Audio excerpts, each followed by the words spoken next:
nakikita namin yung sarili namin dun sa dalawang matanda.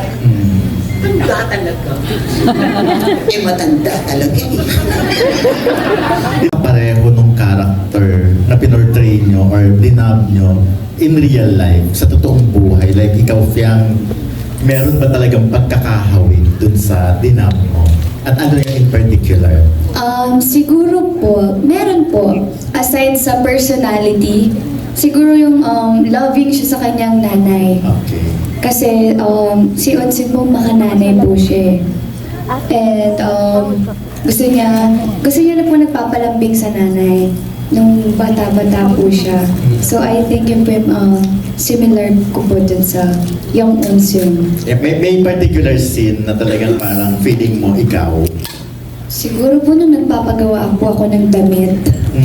Yes, siguro po, na-feel ko po na parang ako yun kasi may mga times po na gusto ko ginagawan or binibilan po ako ng nanay ko ng damit. Yung character mo ba ligawin din? Parang gano'n.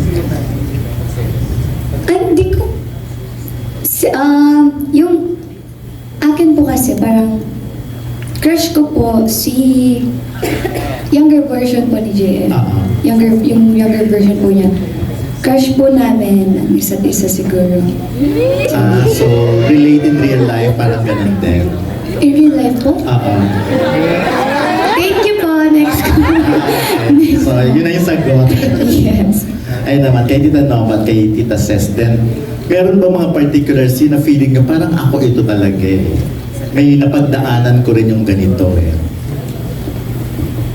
Yes, yung friendship, parang katulad ng friendship namin, nakikita namin yung sarili namin dun sa dalawang matanda. Matanda talaga. Matanda talaga eh. In character mo ba kayo ngayon? Medyo. Matanda na tayo, aminin mo na rin. Oo na. Ganyan na ganyan po yun sa movie. Yan, gano'n. Nag-aaway din sila. Pero talaga nalulungkot din ako sapagkat meron din ako nakikitaan sa ating Filipino families na gano'n ang nangyayari. Nagiging materialistic tayo, nagiging makamundo na ang kabataan, na parang nababaliwala ang pamilya, lalo na ang mga lolo at lola. At dito makikita natin kung gaano sila kahalaga sa atin, kung gaano nakakaawa yung gano'n. So, this movie, sana'y magbigay ng magandang aral, mapanood ng mga kabataan, how important ang pamilya, lalo na ang mga lolo at lola na nag-alaga nung maliit ka pa, nung baby ka pa, hanggang lumaki, and then just like that, na parang wala na. Kasi ang iniisip mo na lang sarili. So this is a very dramatic movie. Pero may lesson sa ating pamilya. So dapat talagang mapanood ng mga bata. Yes. Kay Miss Ces naman.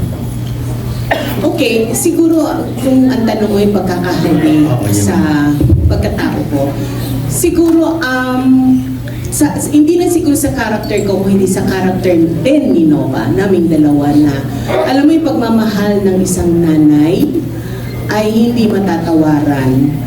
Lahat na lang ng kaya mong ibibigay mo sa anak mo. Kahit na nasasaktan ka na, kahit na wala nang maitira sa'yo, ibibigay mo yun. Kahit wala silang ibalik sa'yo.